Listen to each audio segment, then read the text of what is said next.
নামা নামা। কি হয়েছে ভাই এখন আর 25 নাই, পুরো 50 লাখ তো কি হয়েছে নাকি, কি করতে হবে কি? জি ভাই প্লিজ, জাস্ট একটা রাত যদি আমরা কোনো মতো ওকে রাখতে পারি, তাহলে কালকে দিনের বেলায় 50 লাখ টাকা। ছাগল কোহানকার।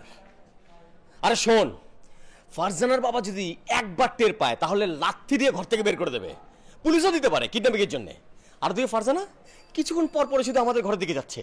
ওর ধারণা হয়েছে আমাদের ঘরের মধ্যে বোধহয় ভূত আছে, ভূত। আমি অনেক ভয় বুঝেছি, কিন্তু কিছুতেই বোঝে না। ধর জেদ করে যদি একবার আমাদের ঘরে ঢুকে যায়, তখন যদি দেখে রিয়াকে, তখন কি হবে? আমার কি হবে?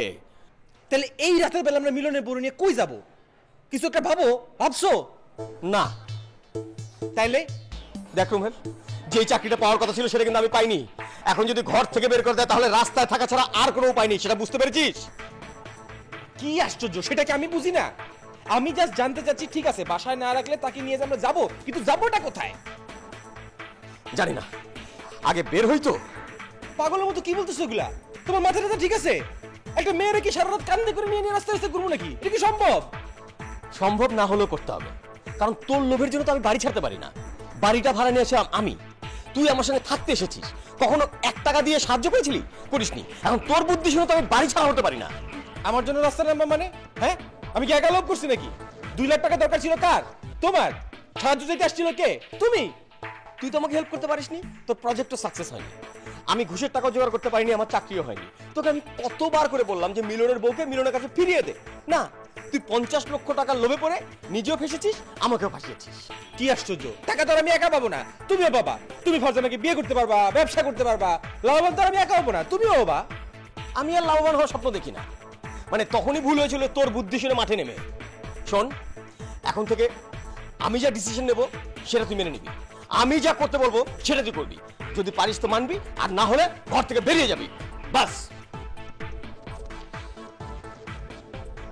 ঘাট থেকে সেজা মেরে দিবি, যার জন্য চুরি করে হাই কইছো, বুঝলো না? এই হিরোর মূল্যটা বুঝলো না।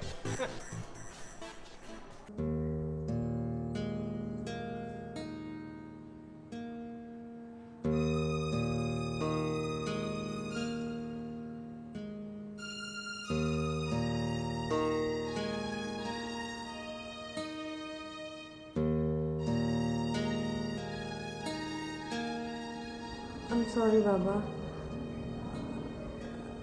আমি আসলে এভাবে চিন্তা করিনি। মারে, আমি তোকে শাসন করিনি, তোর কাছে স্পষ্ট করে দিয়েছি কোনটা উচিত আর কোনটা অনুচিত। এ সমাজে, সংসারে এমন কিছু বিষয় আছে, কিছু নিয়ম নীতি আছে যা সবাইকে মেনে চলতে হয়। তা না হলে মানুষের স্খলন ঘটে এবং তখনই অস্তিত্বের সংকট ঘটে। আমি চাই না তুই তোর অস্তিত্বকে বিসর্জন দিস। আমি তোর মা কখনোই তোর অমঙ্গল চাই না রে। আমরা সবসময় তোর মঙ্গল চাই।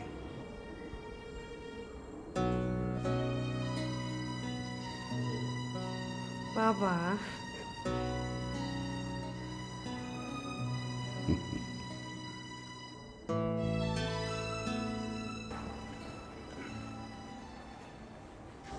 ও নেবেন নেবেন, ওই দেখেন সাইড নন অ্যাকশন চা খাইছি।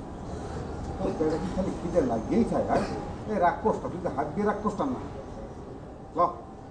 যে চলেন